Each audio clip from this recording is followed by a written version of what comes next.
BX1 +, toujours plus d'actu. C'est la page culture de Toujours plus d'actu qui commence maintenant et on va vous emmener au cinéma. On va vous emmener au cinéma pour voir des documentaires dans le cadre du Millennium Festival. Alors, ceux qui nous suivent attentivement savent qu'on a déjà parlé de ce festival il y a quelques mois. C'était pour la version en ligne. On était en plein Covid-19. Et on a un peu de chance. Il y a moins de Covid-19. On va voir maintenant une deuxième édition de ce festival 2021 avec une programmation en salle. On est avec Zlatina Rousseva. Bonjour. Bonjour. Vous êtes la directrice artistique du Festival Millennium. C'est d'abord une bonne nouvelle de pouvoir se dire on va enfin pouvoir faire une édition physique avec des projections dans les salles et de ne pas se contenter de ce qu'on avait pu faire en ligne au printemps. Vous savez, on a été le dernier festival qui a eu lieu au mois d'octobre, avant la clôture et la fermeture de toutes les salles, donc jusqu'au 9. Et donc, on a lancé un festival en salle. Donc, on est le premier festival de cinéma en salle. Et donc, c'est pas un nouveau festival parce qu'on a déjà eu le festival en ligne. Mais on ne voulait pas rester juste avec une édition en ligne. Donc, pour moi, qui dit festival, il dit rencontre, il dit échange, il dit émotion partagée. Et donc, je ne voulais pas rester uniquement avec cette édition en ligne, même si c'était une longue édition. Je dois dire 26 jours de festival en ligne, plus 11 jours de festival en salle. Ça fait 37 jours de festival en tout, et c'est énorme. Ouais. Alors, on va peut-être rappeler, le Festival Millennium, c'est à Bruxelles, c'est le festival du film documentaire. Et ça a la particularité de proposer à la fois des productions belges, avec des réalisateurs belges, et aussi une grosse part de production étrangère. Vous allez chercher un petit peu partout dans le monde. C'est un festival international. Nous sommes un festival international, et donc nous avons des films de 37 pays du monde entier. Donc, nous recevons environ 1500 films. Et encore, on a dû un petit peu restreindre. Et on a quand même le meilleur de la production du monde dans le cinéma documentaire. Et quand même, nous sommes un festival plutôt thématique qui dédie son programme aux grands objectifs de notre époque, aux enjeux du développement durable, c'est-à-dire en fait à tous les enjeux et tous les problèmes à résoudre aujourd'hui. Par la société, donc voilà, avec une programmation assez spécifique et avec vraiment une très très bonne qualité, parce que nous sommes des cinéastes avec plus de 35 ans d'expérience, et donc pour nous la qualité des films est très importante. Alors il y a une compétition aussi, comme dans tous les grands festivals, il y a des prix qui ont déjà été décernés, on va y revenir tout à l'heure, mais donc dans les grands thèmes, on va évidemment parler de réchauffement climatique, de développement durable, de droits de l'homme, de religion aussi. Je voudrais qu'on s'arrête un instant sur la forme quand on parle de cinéma documentaire. En fait, c'est beaucoup plus vaste que ce qu'on imagine souvent. C'est-à-dire qu'il y a des écritures à la première personne, il y a des écritures où il y a que de la voix off, on n'entend pas le réalisateur. Il y a des écritures qui mélangent un petit peu la fiction. On trouve de ça dans votre festival ? Vous savez, le cinéma documentaire a énormément évolué, et surtout pendant les 10 dernières années. Il est difficile de trouver la limite entre le cinéma documentaire et la fiction. D'ailleurs, il y a beaucoup de festivals qui déjà refusent de dire documentaire ou fiction, ils disent film. En fait, on présente des films, et il y a beaucoup de compétitions internationales qui sont mélangées avec, pour ainsi dire, films de fiction et de documentaire. Ce qui se passe aujourd'hui, c'est que, vu à cette nouvelle culture audiovisuelle, à l'image en fait qui a pris une place énorme dans la vie des gens, on s'est beaucoup plus habitué à être présent devant la caméra. Et en quelque sorte, il y a les personnages qui acceptent de vivre sa vie, qui rejouent leur rôle. Qui rejouent en quelque sorte leur rôle. Et comme disait, on a présenté un film documentaire entre guillemets sur une famille, et un des personnages disait, justement la mère, qu'on a commencé un documentaire et à la fin, on s'est sentis tous fictionnalisés. Donc, quand on parle de documentaire aujourd'hui, c'est un nouveau genre qui est en train d'apparaître, où il y a des narrations très fortes, il y a comment dire, il y a une vraie narration avec des investigations, avec des points culminants, avec des émotions, avec des personnages qui sont forts. Et juste parfois, je me dis qu'il n'y a aucun acteur qui pourrait jouer certains rôles. Ouais.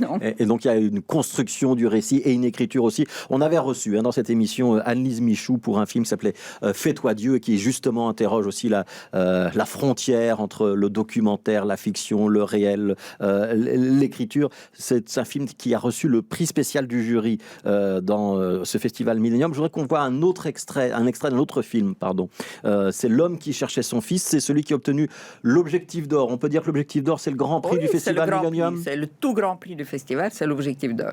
Alors c'est Stéphane Correa et Delphine Deloria qui sont les réalisateurs, réalisatrices. On va regarder quelques secondes de ce film, on en parle juste après.8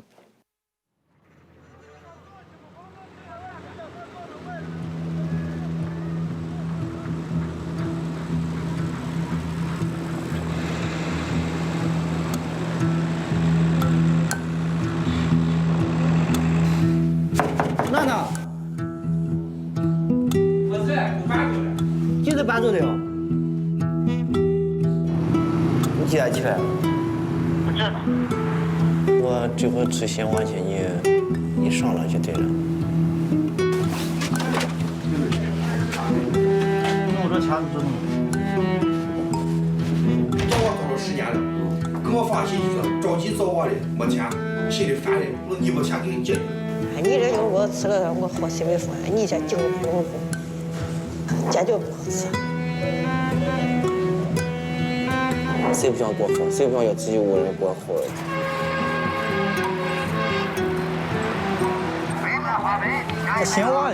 Voilà, quelques secondes d'extrait de L'homme qui cherchait son fils. On est en Chine. Hein, On est bien en Chine, ouais.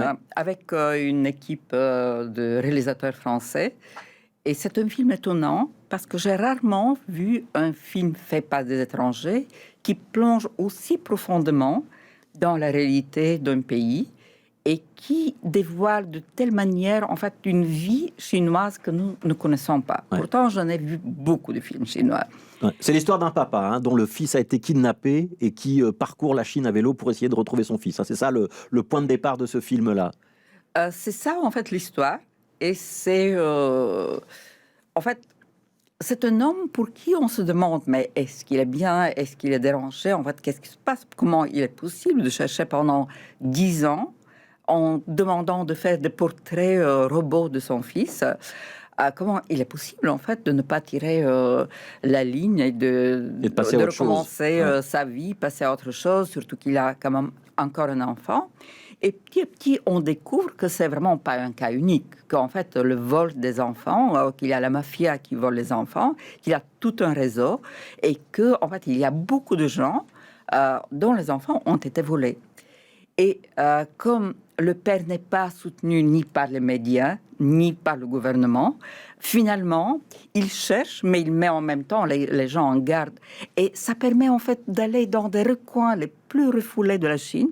D'ailleurs, mes admirations aux réalisateurs, parce qu'ils ont suivi pendant 4-5 mois, pendant son voyage. Ils ont pris beaucoup de risques, parce qu'ils ont été arrêtés plusieurs fois par la police chinoise. Donc, mais quand même, ils ont fait ce travail jusqu'au bout, et c'est un film d'une extraordinaire beauté. Voilà, et donc Objectif d'Or, donc le grand prix du Festival Millennium. On va regarder un autre extrait d'un autre film, et on en reparle juste après.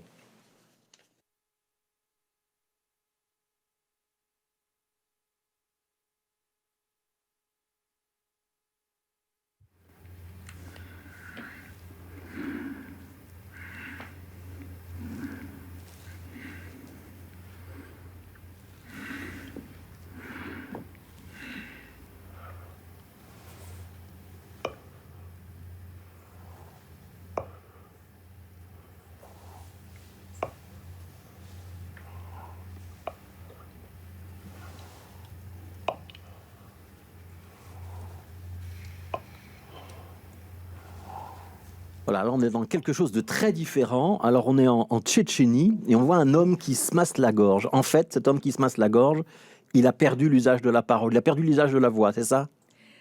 On n'est pas en Tchétchénie.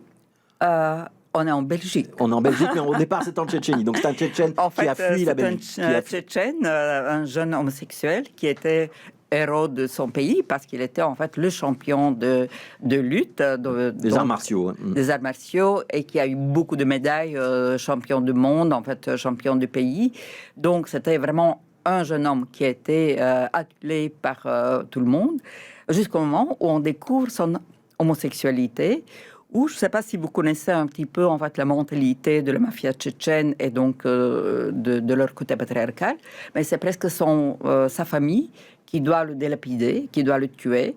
Et donc, il est aidé par des organisations internationales et il trouve en fait un asile ici en Belgique.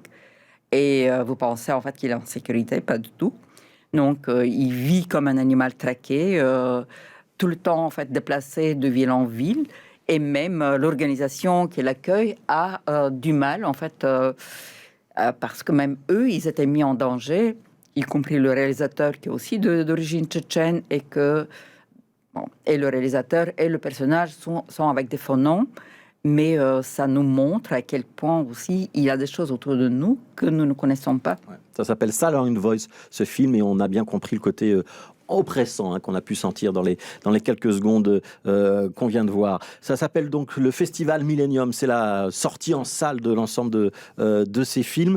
C'est diffusé dans 3 cinémas. Donc il y a le cinéma Galerie au centre-ville, Galerie de la Reine. Il y a le cinéma Vendôme qui est près de la porte de Namur. Puis il y a le CIVA qui est donc le centre d'information sur l'architecture et l'urbanisme. Je ne retrouve plus l'acronyme exact, mais ceux qui connaissent savent très bien ce que c'est.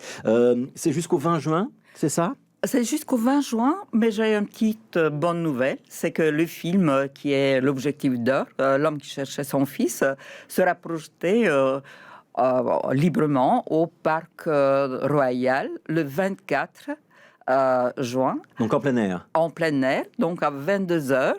Et il faut faire les inscriptions quand même au cinéma Galerie, mais quand même tous les spectateurs qui n'ont pas pu voir ce film extraordinaire auront la possibilité de le voir en plein air et je le conseille vivement. Et le 20, en fait, nous aurons notre film de clôture, et la cérémonie. Cérémonie de clôture. Voilà. Donc même si le palmarès est déjà connu, il a été connu au moment de la fête. Pas tout le palmarès. Il y aura encore des surprises. Ah ben oui, il y a des surprises. En fait, on n'a pas annoncé, on n'a pas révélé la compétition belge et la compétition des jeunes talents belges. Donc on attend tous à savoir, en fait, les jeunes réalisateurs belges qui on va dévoiler les prix le 20 juin. Ça, ce sera au cinéma Galerie, oui. La cérémonie de clôture du 20 juin. Merci beaucoup, Zlatina Rousseva, donc directrice artistique du Festival Millennium. Merci d'être passée dans ce studio. Donc, c'est jusqu'au 20 juin, c'est le Festival Millennium et vous trouverez évidemment toutes les informations sur Internet, par exemple sur le site des Galeries ou du Vendôme qui vous renverra vers le site du Festival Millennium. Merci beaucoup.